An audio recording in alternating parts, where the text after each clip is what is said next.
Buonasera. Ciao Red. Ciao. Ciao, sono te. Ciao, ciao. Dov'è la mia sindaca? Eccola qua. È arrivata anche la tua collega, la sindaca. Ti piace? È meraviglioso, veramente splendido. Una cosa straordinaria. Ci vediamo bene, siamo felici. Siamo felicissime e vogliamo portarti.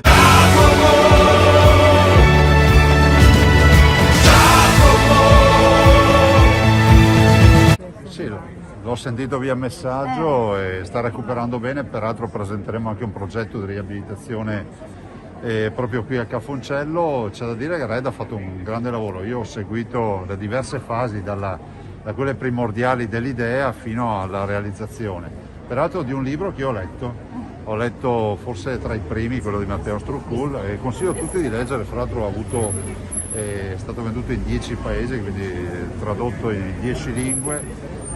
Casanova di Matteo Struccul va letto. Tra l'altro ho anche detto a Matteo: guarda, alla fine ce n'è uno, io pensavo che morisse, e lui mi ha detto, gli ho chiesto, ma perché non è morto il cattivo? Fa, perché comunque mi stava simpatico. Cosa si aspetta di trovare, di vedere? Ma io ho già visto delle anteprima video, perché Red mi aveva fatto vedere già le prove in video, avevo visto, dico che questo è uno spettacolo strepitoso, fatto da uno dei più grandi artisti della musica pop, non solo italiani, a livello internazionale. Red è il cantante che ci mette il cuore, e Red sicuramente avrà la sua consacrazione con quest'opera.